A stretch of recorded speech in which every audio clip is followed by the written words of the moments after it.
sa unang Pedro chapter 1 verse 10 to 12. Okay.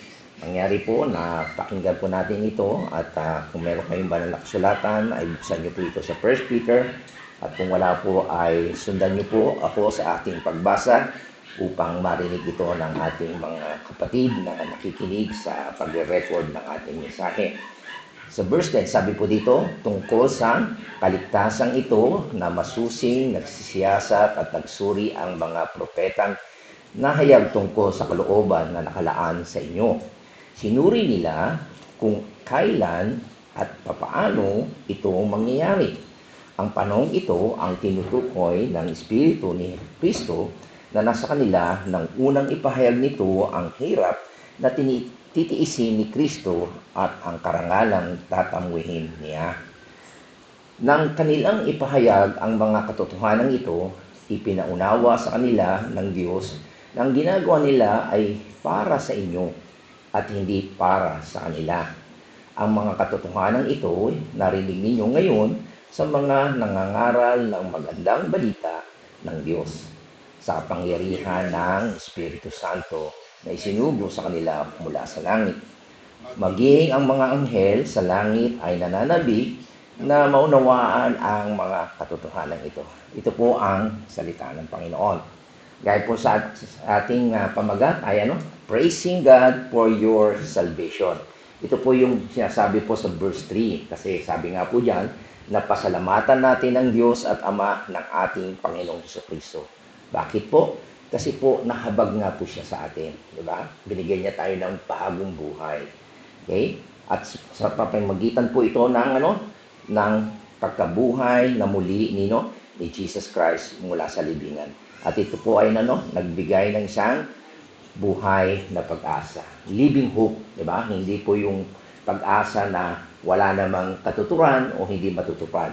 Okay?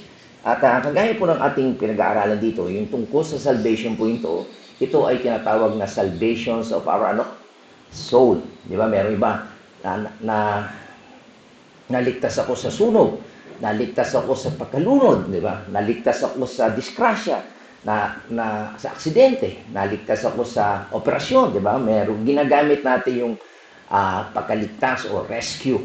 Pero ang tinutukoy po dito ay walang iba kundi yung salvation of your soul, yung kaluluwa mo. At sabi nga sa inyo, ito yung favorite na verse at dito ko yung nangusap ang Diyos sa akin para ako ay magkaroon ng pagbabago ng direksyon. Yung ating kaluluwa ay gaano kahalaga ang ating kaluluwa? Higit pa saan?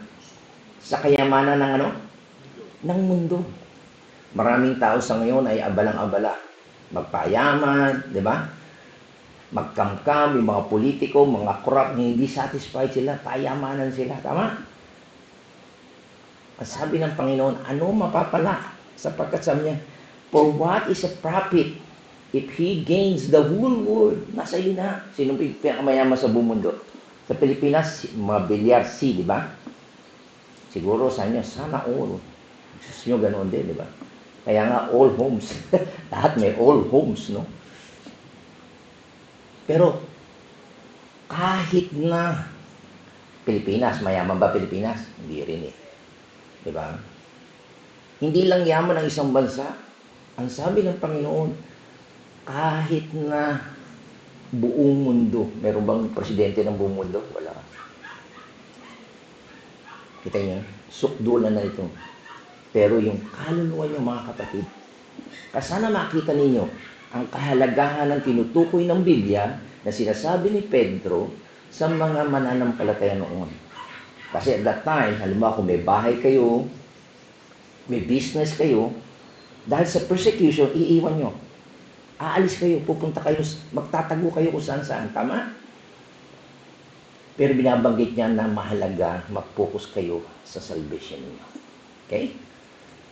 So, yun po makikita natin na kahit na nasa iyo ang yaman ng mundo, kung mapapahamak na yung kaluluwa, baliwala.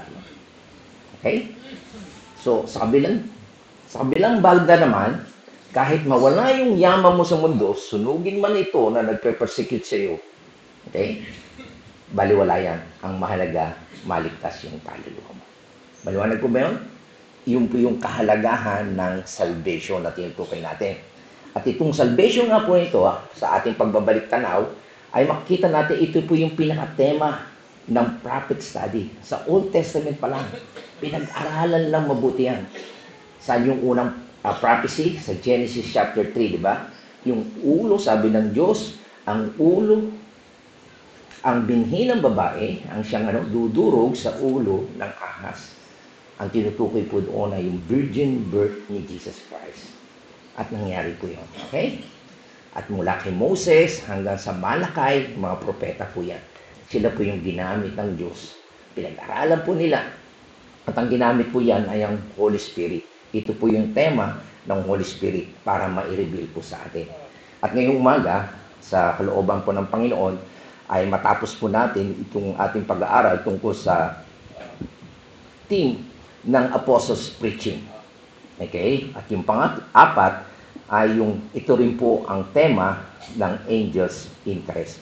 Interesado din po yung mga anghel. At tingnan nyo, napakaganda ito po nung aking binabasa at pag-aaralan to. Nakakatuwa. Okay? Mamaya makikita natin na bakit interesado ang mga anghel sa kaligtasan natin. Okay? Of course, again, balik tayo doon sa ating binasa kanina na tungkol nga sa tema ng prophecy. Alam nyo, napakaraming mga naglabasan nito. Yung Notre Dame ba yun? Mga nagpe-predict dito. Di ba? Maging si Kibuloy, sabi niya, magugunaw, lilindol, ganyan, di ba? Pero hindi naman totoo.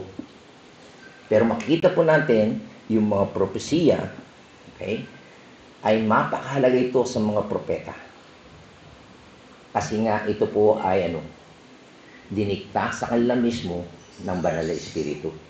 At makikita nila, makikita natin na ang Espiritu ay Diyos, kaya ipinapaalam ng Espiritu sa magitan ng mga propeta na makita nila na ang Diyos na lumikha ng daigdig na ito ay isang tagapagligtas. Bagamat nagkasala yung unang Eva at Adan, na una nating mga magulang, meron po siyang pinlano. After nagkasala sila, merong pinlano na ang Diyos na sinasabi niya in the future na merong magliligtas nila. May pag-asa pa. Okay? At ang kaligtasan ito ay sa magitan lang ng biyaya po. Okay? Napag-aralan po natin yan. Even sa Old Testament, makarinig na natin yung salitang biyaya. Kaya yun po yung ating tema sa taon na ito, na we grow in grace and in the knowledge of our Lord Jesus Christ. Kasi kaya po tayo nabubuhay ang tao dahil sa biyaya ng Diyos. Pero higit sa lahat, yung mga mananampalataya, hindi lang kayo basta nabubuhay, nag-exist, kundi bibiyayan kayong makasama ng Diyos doon sa kaluwalhatian. Yun po ang kaibahan. Okay? Kaya ipagdiwang po natin, ipagpasalamat natin yan sapagkat hindi lahat ng tao pupunta sa langit. Okay? Mali po yung katuruan na yun. And then, sumunod makita natin na yung kaligtasan na yun is going to provide a sacrifice. At yun po yung makikita natin sa Genesis pa lamang. Noong nagkasala si Eva si Adan, ano ginawa nila? Sa magitan ng kanilang sariling effort, nagtaklob sila ng mga dahon. Ano kayong dahon na yun, no?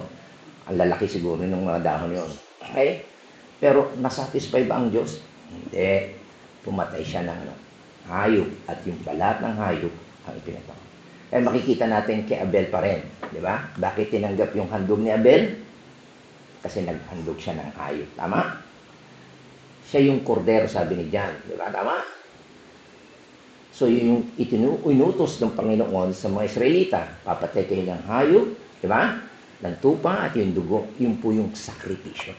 Kaya makikita natin sa Old Testament pa lamang, itinuro na po sa mga propeta yan. Hanggang sa kahuli-hulihan, sino yung huling propeta? Si John the Baptist, di ba? Siya yung nagsabi, ito ang kordero ng Diyos na nag-aalis ng kasalanan ng sanlibutan. Kaya makikita ninyo, napakahalaga ng mga propesiya sa mga prophets na ito. Isinulat nila yan at pinag-aralan ng mabuti. Idinikta sa kanila ng Holy Spirit yan, pero hindi nila lubos malaman yan. Kaya inintindi nila, pinag-aralan nila. Okay? So, ang punto doon, yung kaligtasan na ito ay talagang galing sa Diyos. Hindi yung nagpapanggap yung iba, magmembro lang kayo. Gawin nyo lang ito. Maliligtas kayo. Umanib kayo sa amin. Kabulaanan nyo. Mga bulaang pagturo yun kung mga bulaang propeta sila. Kaya ngayon, yung pangatlo ay titingnan din natin. Yung mga prophets, yung Holy Spirit, at yung pangatlo ay yung apostles preaching. Ano ba yung mga itinuro ng apostol? Kaya hindi lang sa propeta, makita natin ay maging sa apostles preaching. Okay? So balik po tayo doon sa verse 12. Ano sabi po dyan? Na ngayon, sabi niya sa yung bandang niya, ang mga katotohanan ito'y narinig ninyo ngayon saan? Sa mga nangangaral ng magandang balita ng Diyos sa kapangyarihan ng Espiritu Santo na isinugo sa kanila mula sa langit. So, hindi lang po sa mga propeta na kinasihan ng Holy Spirit, maging sa sa mga nangangaral ng mabuting balita. So, He takes us to the apostles. From the prophet, the Holy Spirit, ay pumunta tayo sa apostol, at itong mga apostol na ito ang siyang nangangaral ng mabuting balita sa mga believers na nag-scatter sa iba't ibang lugar, lalo na sa Gentile nation. So yung apostles, the New Testament apostles who preach the gospel. Okay? Maliwanag po yan. Kaya ang tanong, ano ang kanilang ipinipreach? Ano yung kanilang ipinapangaral? Okay? Sabi ko dyan, sa ating pag-aaral, they preach Christ crucified. Di ba? Si Kristo na ipinako. Siya ay muli ring nabuhay, which means they preach who, sino yun? Di ba? Ang sinasabi ni Pablo, sino yung who and when. May pinangakong Messiah, tagapagligtas, sino yun? Tinukoy na, sino yung, di ba, magsasuffer ito? Sino yung pinako sa krus na walang kasalanan? At tinutukoy ni John the Baptist na huling propeta, si Jesus Christ yun, di ba? Tama? So, ipinako siya, at kailan nangyari yun? Okay? Nung panahon na nandito si Jesus Christ. Kasi nga, naghihintay sila ng Messiah o tagapagligtas. Di ba?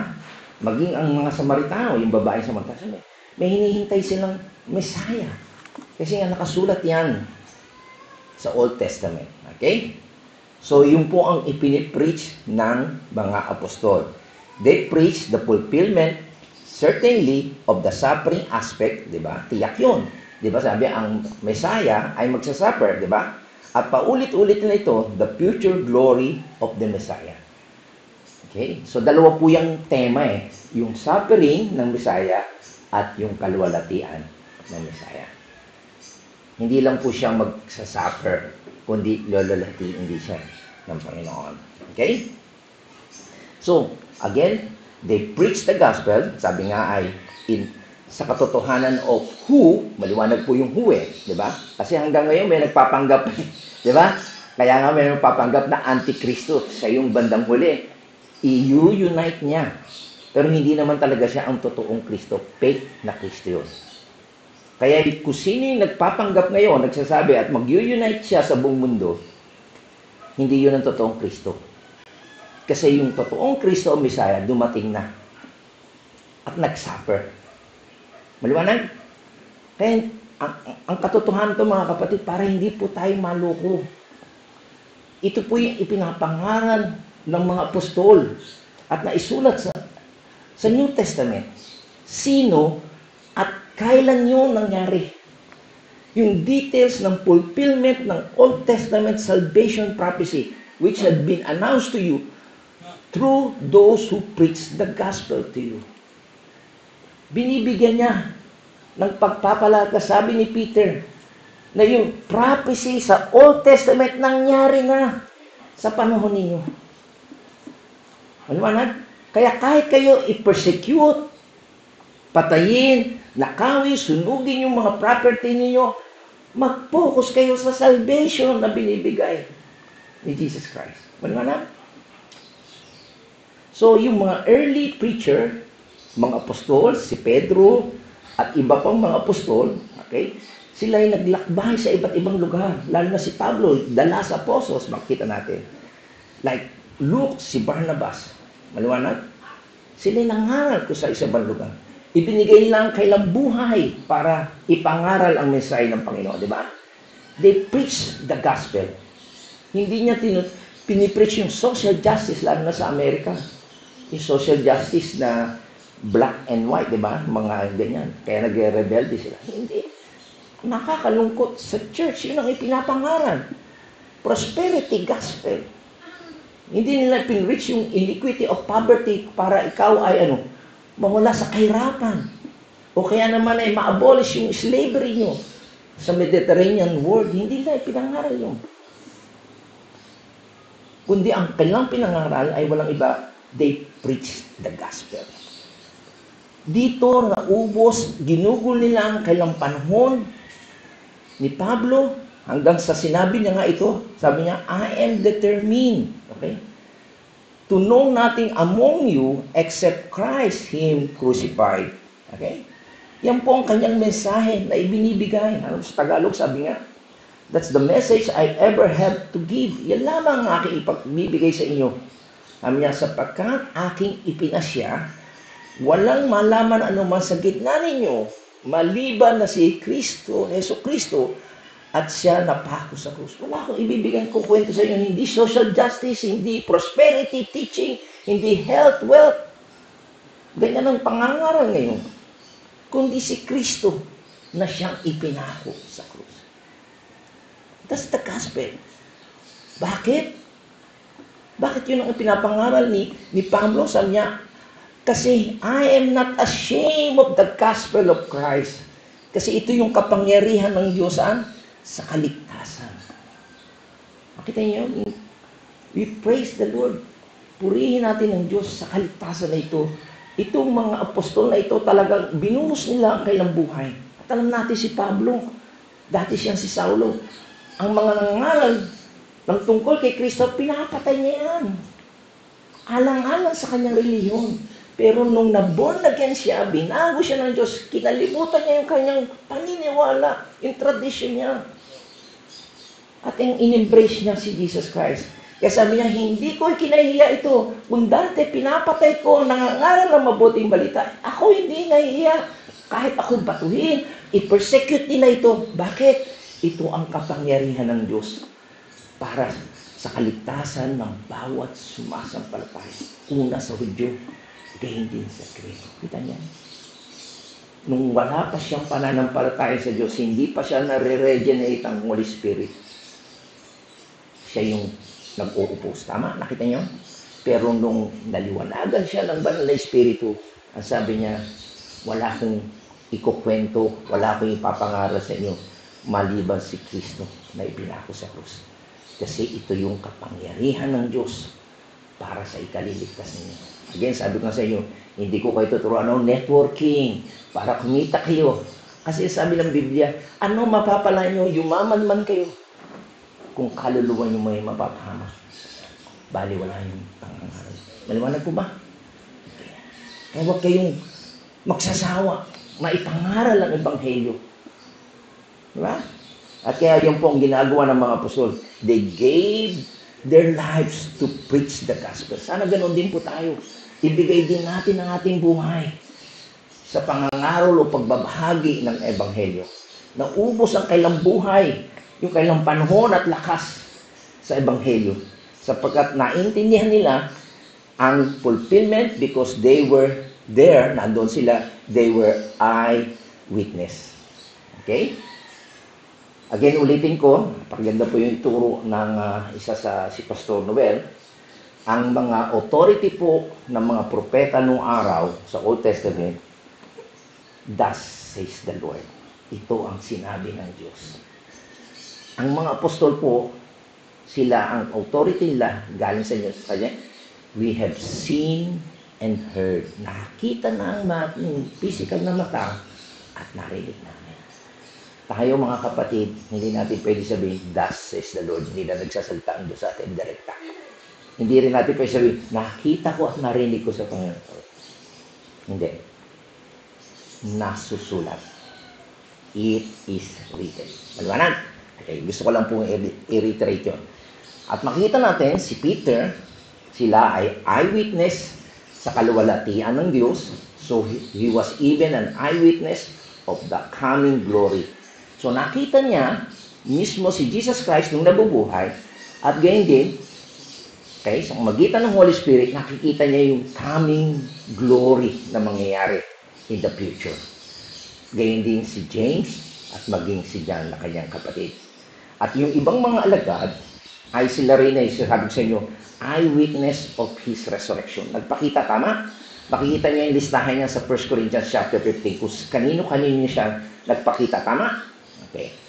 And that what's qualified them to be apostles. Gusto ko lang pong bigyan pansin ito na para ka maging apostol, dapat nakita mo siya ng iyong mata. Okay? Kino-question nila si Saulo. Okay? Dati no, persecutor naman siya. Hindi naman siya kasama ng original na apostol. Tama, no? Pero nagpakita ang Diyos sa kanya, di ba? Nung papuntang Damasco. So, yung mga tao ngayon, kasi may kakilala ko, may organisasyon ngayon, nagtatawagan sila apostol. Okay? Paniniwalaan niyo ba yung mga kapatid? Ang isa sa mga qualification ng apostol ay witness of the resurrection. Kabaliwan niyo mga kapatid na sabihin niyo nagpakita ang Diyos sa akin. Hindi na totoo yun. Maliwanag? Okay. So, yan po yung makikita natin na maging sa Book of Acts, makita natin ang kailang pangangaral ay tungkol sa salvation ng Panginoon. Kaya mga kapatid, napakapalad po natin, okay, sa katotohanan ng ating naririnig ngayon na naisulat ng mga propeta at ng mga apostol na pinangaral. Okay? So, mapalad po tayo sa salvation. Bakit? Ito nga po ay pinag-aralang mabuti ng mga propeta. At ito po yung pinaka-tema ng Banal na Espiritu. Di ba? Ni-reveal po sa mga prophet and even sa mga apostol sa kanilang pangangaral. At panguli, ito rin po ang pinaka-tema ng angels' interest. Okay? Maging ang anghel interesado po dito. Tingnan niyo po yung sa last part ng 1 Peter chapter 1 verse 12b. Nasabi po doon na ang mga bagay na ito'y ninanasang mamasdan ng mga anghel. So wikang English sabi yan, which things, okay, mga bagay na yun, the angels desire to look into. So interesado po ang mga anghel tungkol sa kaligtasan. Bakit kaya? Gandang tanong, no? Bakit kaya interesado ang anghel? Okay? Sabi nga po doon ay things. What things? Ano ba yung bagay na yun? Yung things na ito ay concerning sa suffering ng Messiah. Okay? Yung magsasuffer yung tagapagligtas at yung glory na susunod which has to do with salvation. Interesado siya sa magandang plano ng Diyos sa kanyang nilikha na sa kabila ng yung nilikha niya pasaway. Gumawa ng kasalanan, hindi sumunod sa kanya, pero sa kabila noon, may pinlano na Mesaya o tagapagligtas. Na bagamat ito ay magsasuffer, magpapakahirap, pero luluwalhatiin balang araw. So, interesado siya. Okay? Interesado itong mga anghel. So, ito po yung mga bagay na sabi, these things into which angels long to look. Okay? Gusto nila malaman. Ano kaya yon? At sana makita, maging interesado rin tayo. Yung matters of salvation into which angels long to look. Yung tungkol sa kaligtasan. Tingnan nyo, ang kaibahan na. Pakinggan nyo ito.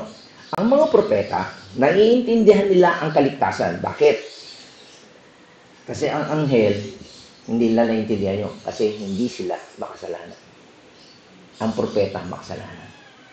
Ang makasalanan, kailangan lang maligtas. Tama? Ang anghel, hindi. Naintindihan yan? Okay. Pangalawa, ang apostol, naiintindihan yung kaligtasan, kailangan maligtas. Ang anghel, hindi nila naiintindihan kasi hindi sila sinful. Tama? Okay. Ang mga demonyo, anghel din yan, di ba? Fallen angel yan, no? Okay? Pero, hindi sila interesado dito. Bakit? Kasi hindi sila ililigtas. Okay yan? Fallen angel nga sila eh, no? Kasama ni Satanas siya pupunta sa impyerno, no? Ito yun. So, ang mga propeta, ang mga apostol, naiintindihan nilang kahalagahan ng salvation. Kasi makasalanan sila. Pero yung mga holy angels, the holy angels, okay, they long to look. Ano bang ganda ng maligtas? Why? Kasi they have one focus forever and ever. And what is that? Anong focus ng mga anghel? The holy angels, ang tinutukoy ko, ha? Yung kasama ng Panginoong Diyos sa langit. Okay? Pero yung mga fallen angel, mga demon, hindi sila interesado kasi hindi naman sila ililigtas. Right? Ano ang focus ng holy angel? Ito ba? Ano yung? To glorify God. Gusto nilang purihin ng Diyos. Itaas ang Diyos. Luwalhatiin ang Diyos. Pero, naisip nila na para bang na-cheat ako. Bakit? Kasi merong malaking plano na pagliligtas ang Diyos, okay? That God has literally created a universe, lumikha siya ng universe, okay? Kasama niya yung tao to accomplish, and they can personally understand it. Hindi nila maintindihan. Tingnan nyo, nilikha ng Diyos ang lahat, di ba? Sa loob ng 6 na araw, lahat ng bagay, di ba? Sa creation. Tapos nagkasala ang tao. Pinalaya sa ito sa paraiso, pero sa kabila noon, nag-isip ang Diyos, nagplano ang Diyos na ililigtas itong mga taong ito na nagkasala. Okay niyo yun? So, hindi lang maintindihan yun. Pasaway, ililigtas mo, ibibigay mo pa yung anak mo para itubos, tapos isasama mo pa sa langit, kasama namin, nagpupuri. Hindi lang maintindihan yun eh. Kasi hindi sila nagkasala. Pero sa mga makasalanan, mahalaga yun. Naku, yun, para sila hindi na maintindihan yun. Di ba? Tama?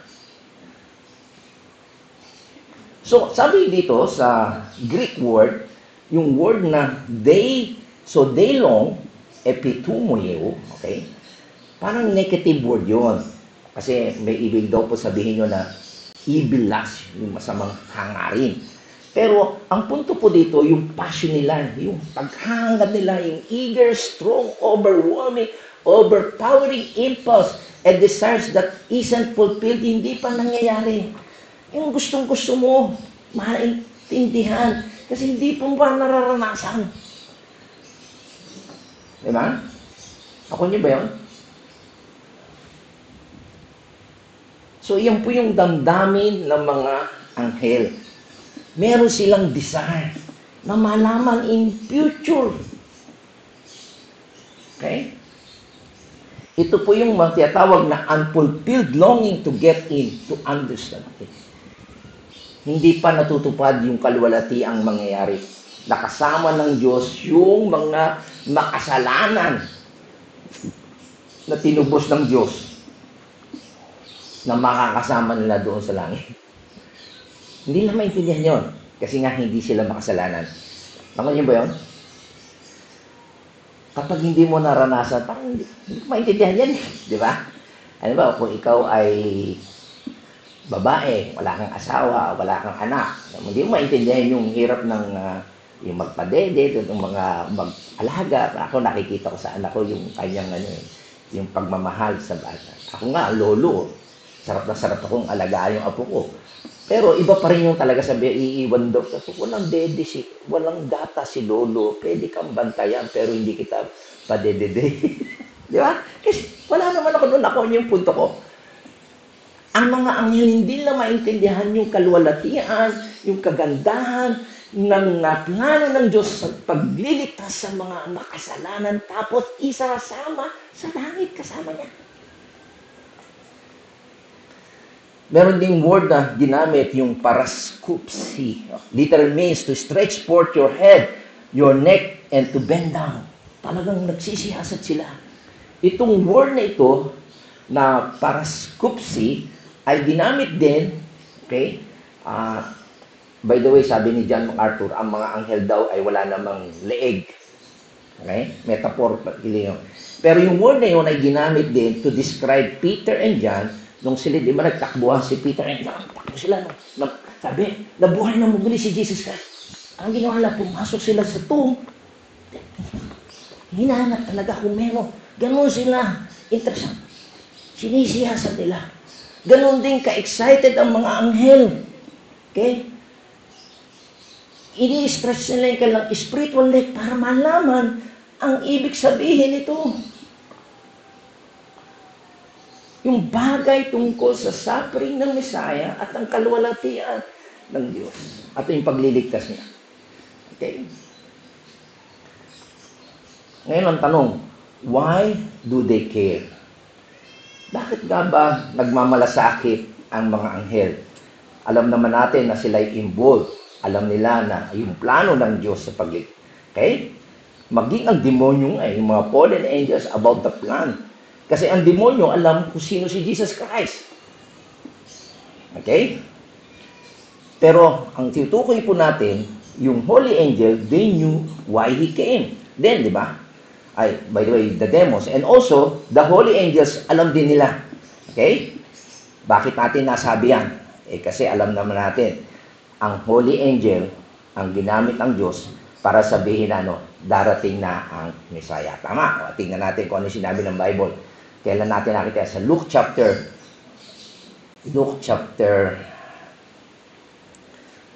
Teka, papatayin ko po yung internet ko, tumatawag ang nanay ko.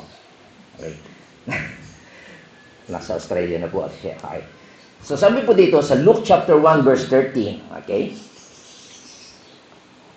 Sabi dito ay, ngunit sinabi ng anghel sa kanya, huwag kang matakot, Zacarias. Dininig ng Diyos ang inyong panalangin. Ang iyong asawang si Elizabeth ay manganganak ng isang lalaki at Juan ang ipapangalan mo sa bata. Okay? Si Juan po, yan po yung si Juan Bautista. Siya yung magpapakilala sa Messiah. Diba sabi nga sa inyo, the prophet sa Old Testament hanggang sa Malakay at ang huling prophet sa Old Testament, kasama na po si John the Baptist, siya po yun. So, sino yung gagamitin? Sino yung nag-announce na dadating na yung Messiah? 6 months po yan. Kasi si Elizabeth, pinsan, sino? Si Maria. Tingnan nyo, nagpakita rin po ang anghel kay Maria, di ba?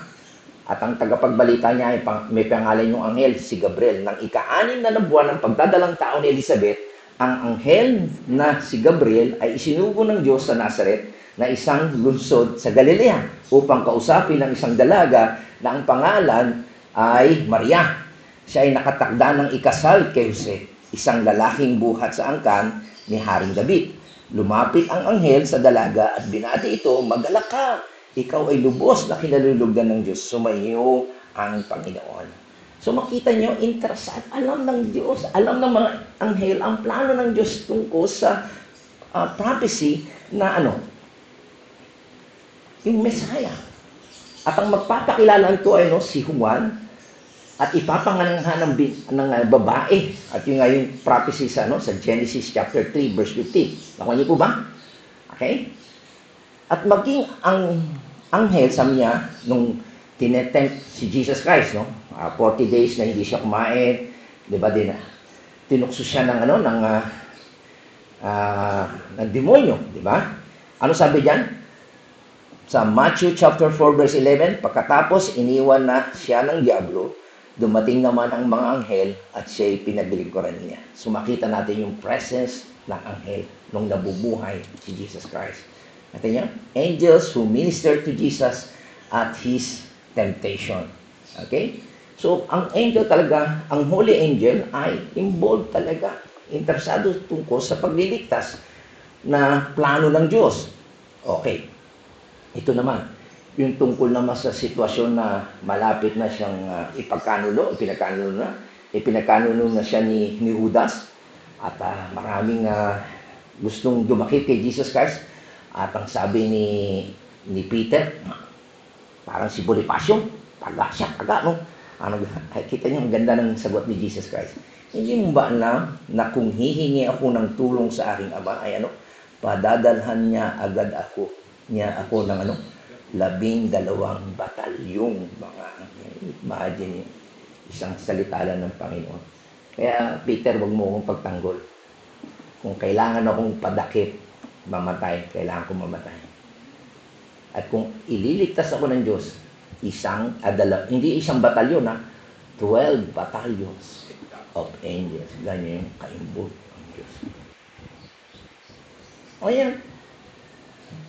So yung tungkol sa kaligtas, di ba, meron time na gusto siyang dakipin, galta-galta man, tumalikod lang.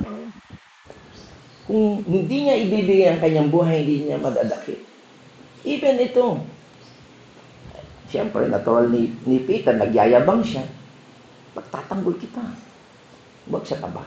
Diba? At tapos, ito natin, panganak, nung nabubuhay siya, nung dadakipin niya siya, nung ipinako na siya sa krus, at nung namatay na, ano nangyari? Pagkat buhay niya, sabi niya, biglang lumindol ng malakas, bumaba mula sa langit ang anghel ng Panginoon, iginulong ang batong nakatakip sa libingan at umupo sa ibabaw iyon. Ngunit sinabi ng anghel sa mga babae, huwag kayong matakot. Alam kong hinahanap ninyo si Jesus na ipinako sa krus. Diba? Yung mga babae, diba? By the way, hindi kailangan ni Jesus Christ ang anghel para ibukas yung pinto. Okay? Hindi kailangan yung anghel. Kaya kailangan ng anghel para doon sa mga babae makapasok sa loob. Hindi kinakailangan buksan para makalabas siya. Gusto ko lang linawin yun. Okay? Kinailangan yung anghel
biyaya ng hindi ka, wala kang pwede ipagmalaki.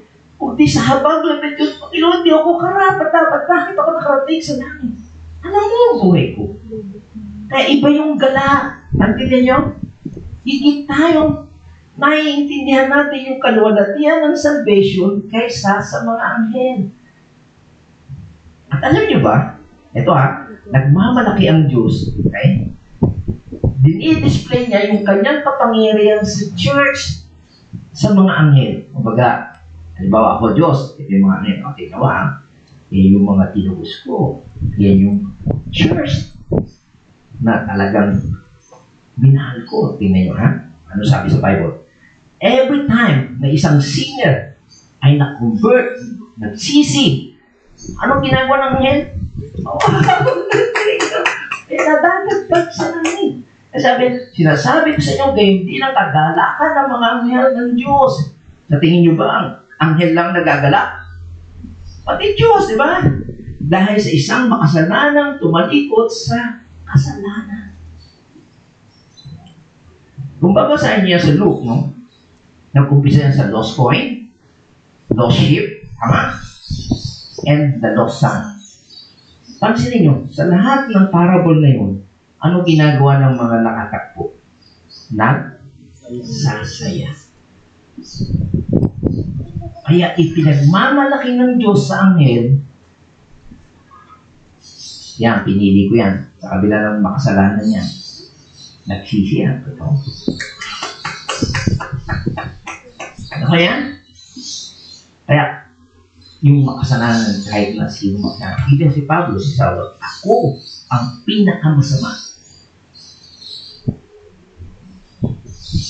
Sabi pa dyan sabi niya ni Pablo sa 1 Corinthians chapter 4, verse 9, sa bawat faithful servant of the Lord, okay, tayo'y pinanonood ng anghel.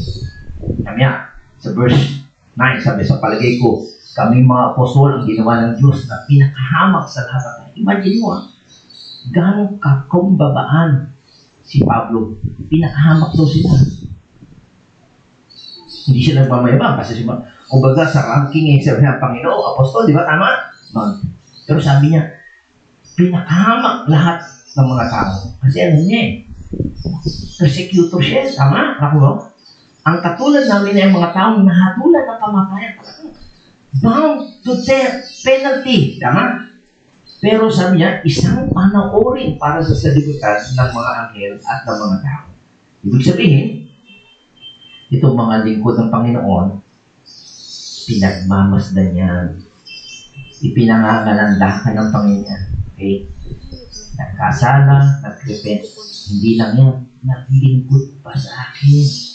Mga dati, imagine niyo na si Saulo, oposisyon, tapos ngayon nangangarap. Hindi yan. Kaya pinagmamalaki niyan sa mga anghel. Yan ang ginagawa ng mga anghel. They are looking, ina-examine yung unique reality of redeemed and how God used them and used them to advance His name. Di ba? Iniisip na mabuti ng mga anghel. Nilikha mo ito. Sumuhay sa iyo ito. Kinalabang ka pa ito. Pero, nahabag ka dito. Pinatawad mo pa dito. Ginamit mo pa ito. Tinubos mo pa ito. Ginamit mo pa sa pagpapalawak ng limpangan. Kasi sa lolo natin kita, hamot ka sa ulo. Di ba itindihan? That's the grace of God. At yun ang pinagmamalaki niya sa mga ngayong na hindi nga maintindihan. Sabi niya sa Tagalog, sabi niya, God put the church on display to the angels. Ginawa niya ito upang sa makita ng church, hindi lang isang individual na niligtas, kundi yung church. Pag sinabing church, grupo ito ng mga niligtas ay maipakilala niya ngayon sa mga pinuno, okay, the heavenly siya, mga may kapangyarihan sa sangkalangitan, ang walang hanggang karunungan ng Diyos na nahayag sa iba't ibang paraan. Kaya, sa mga angels, Idinidisplay niya tayo, mga kapatid. Kaya ang church na ito, tinitingnan tayo ng anghel.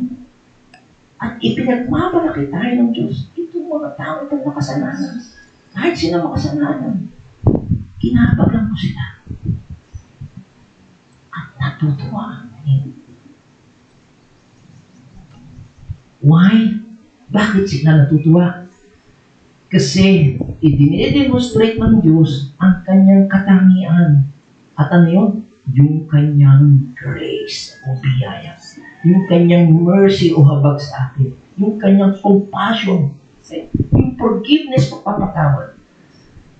Na ito ay hindi naranasan ng mga holy angels. Naintindihan nyo? Kaya interesado po sila.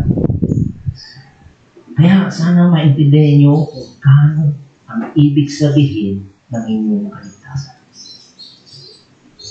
Natutuwa ba kayo na meron kayong kaligtasan na tinubos kayo ng Panginoon? Yan hindi maintindihan ng anghel. Pero interesado sila. At matutuwa sila kapag kayo naligtas. Dapat ko bang makasama ito sa langit?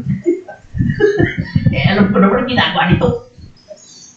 Pasaway ito nung bata ka.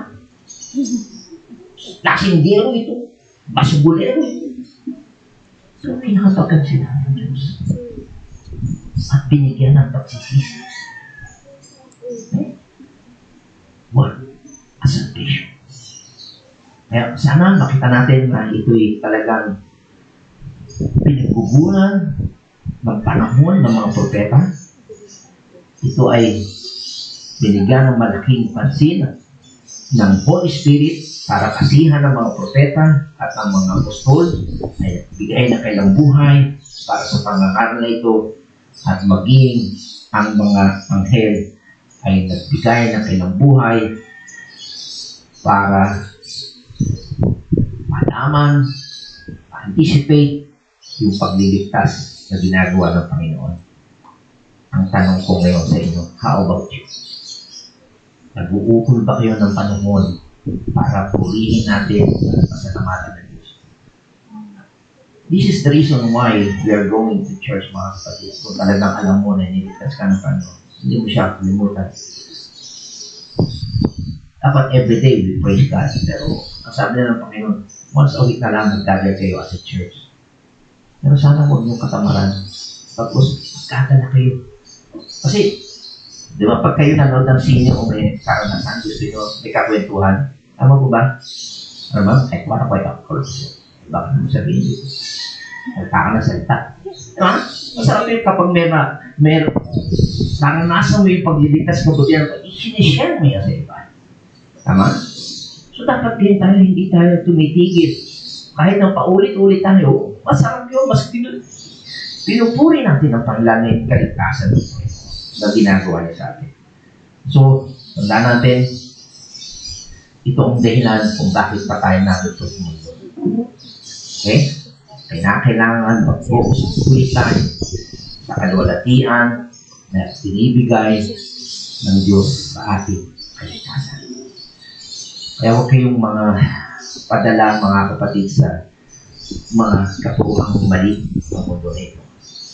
Ang pinapangaral ngayon ay health, wealth, and prosperity. Tandaan po natin, yan po ang inaalok ng Diablo ni Jesus Christ. Tama?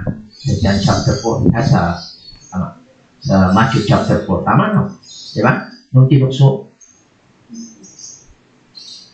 Kaya mahapakahalaga, mga kapatid, mag-aral tayo ng salita ng Diyos para hindi tayo madaya ng mga bulang sa pagturo ng mga propeta.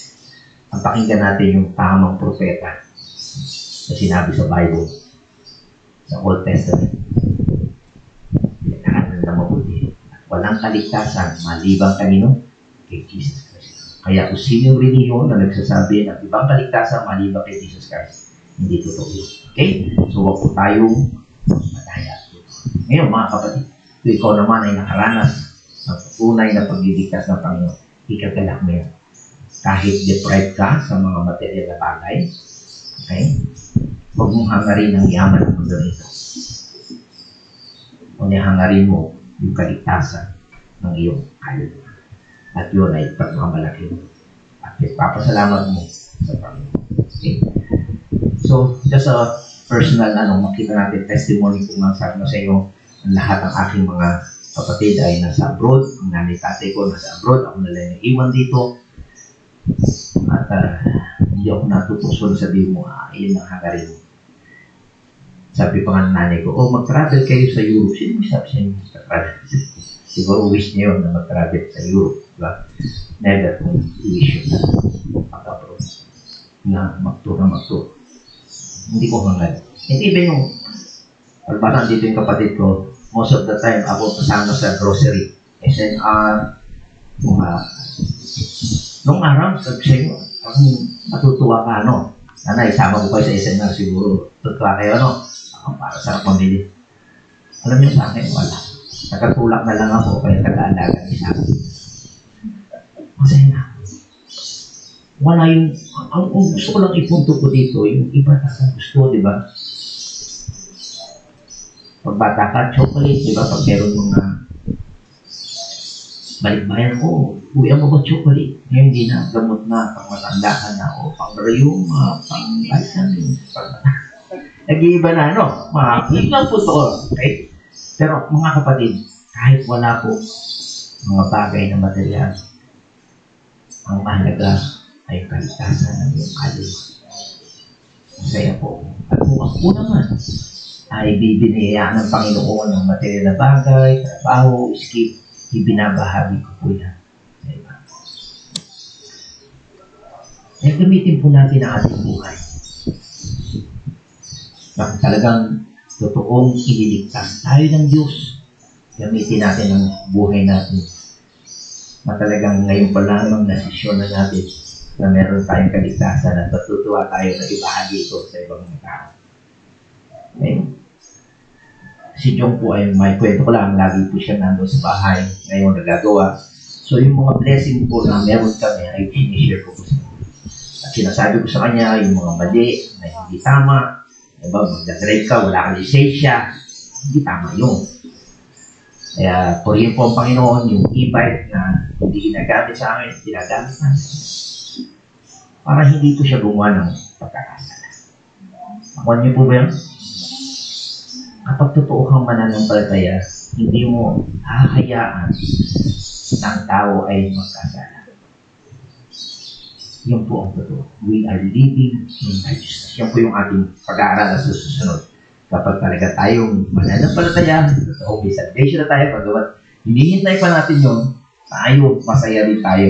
At yung ibang mga tao nakakasama natin, ay talagang magiging makikita nila ano ba ang buti ng nais ka sa Panginoon.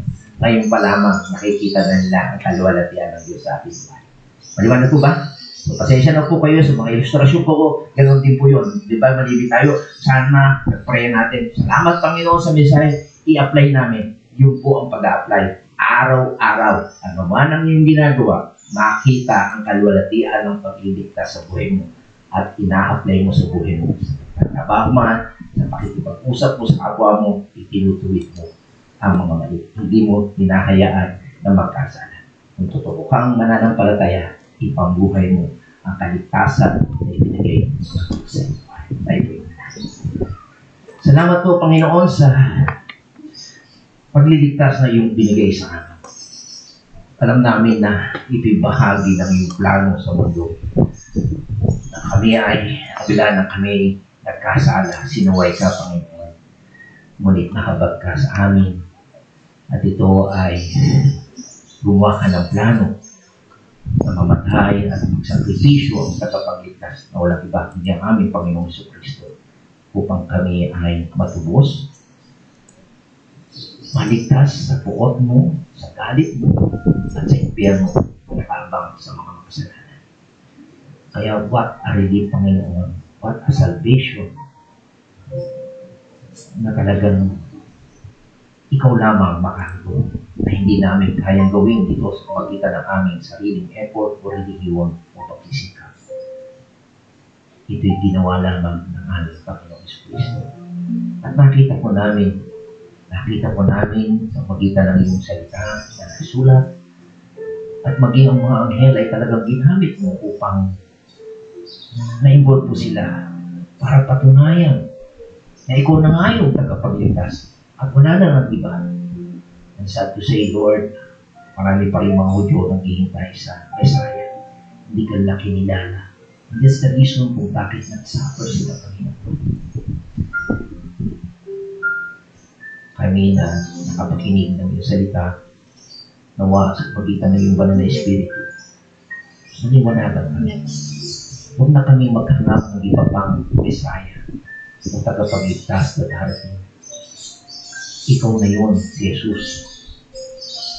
Na minsan, nagkataong taon, pinanganak sa sabsabat, namuhay, at namatay sa krus at muling nabuhay.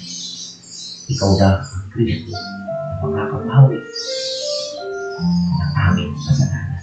At ikaw rin yung Kristo na magbabago sa aming buhay. Yung mga mali naming paniniwala, mga mali naming gawain, mga kasalanan namin na iwawaksin po namin, Panginoon. At ikaw ang aming susundin sa aming buhay. And Lord, we thank you for your Holy Spirit. We thank you for your word na magiging gabay namin upang mamuhay kami at matuto, maalam ang tungkol sa dakila mong biyaya sa amin. Kaya dinadakila ka namin, pinapasalamatan ka namin. Ito po aming dalangin sa pangalan ni Jesus. Amen. Huwag ko natin ang pangalan.